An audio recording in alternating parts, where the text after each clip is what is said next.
You keep saying you want a different life.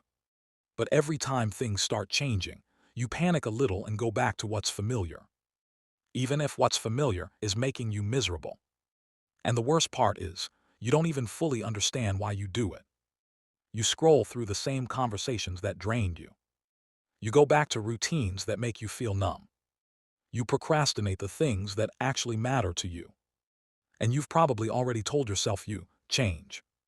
Maybe last week, maybe yesterday. Then somehow, a few hours later, you slipped back into the same patterns again. Not because you're lazy. Not because you secretly enjoy suffering. The real reason is deeper than that. Because the hardest battle isn't choosing between good and bad. It's choosing between what feels familiar and what could actually change your life. And those two things rarely feel the same. You think pain would make people leave instantly. But sometimes pain becomes routine.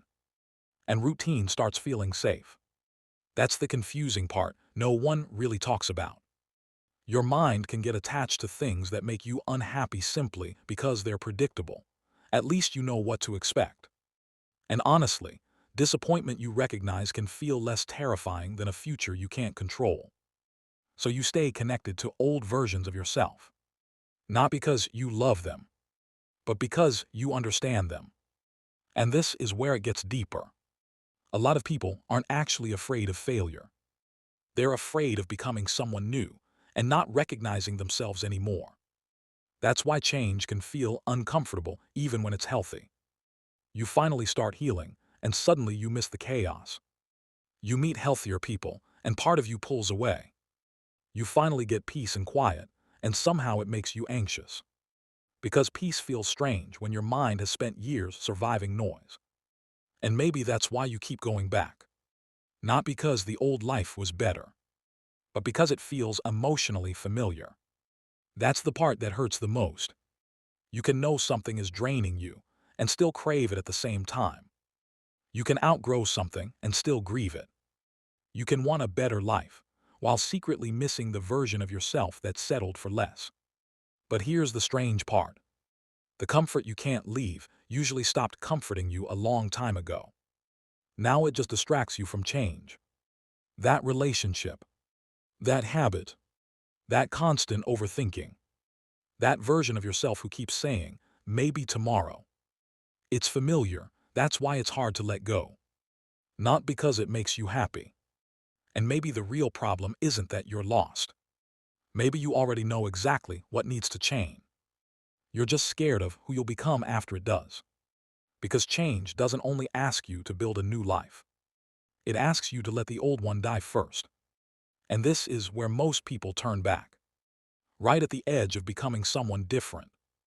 Not because they can't change, but because change asks for a small death first.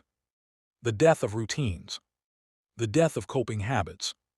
The death of pretending you're okay with a life that quietly exhausts you.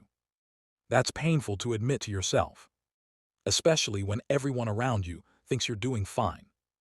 But deep down, you know when you're surviving instead of living. You feel it in the way you constantly distract yourself, in how tired you feel after doing almost nothing, in how often your mind whispers, there has to be more than this. And maybe there is. But you won't find it by constantly returning to the things that keep you emotionally asleep. Because eventually, the most painful thing becomes realizing how much time you lost staying loyal to a version of yourself you were supposed to leave behind. And here's the part most people never realize until much later. Some people don't actually miss the pain. They miss who they were inside it. The routines, the memories, the identity they built around surviving. Because even suffering can start feeling personal after enough time. But maybe growing up is realizing that comfort and peace are not the same thing. One keeps you stuck. The other sets you free. The problem is, peace usually feels unfamiliar at first.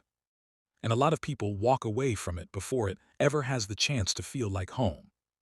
And if somewhere during this video you quietly thought, this feels exactly like me, then maybe your mind has been carrying things it never says out loud. So before you leave it, tell me one thing you know you've outgrown, but still struggle to let go of. Sometimes reading someone else's truth makes you feel a little less alone. Understanding this can change how you see the world. If you want more content like this, make sure you're subscribed.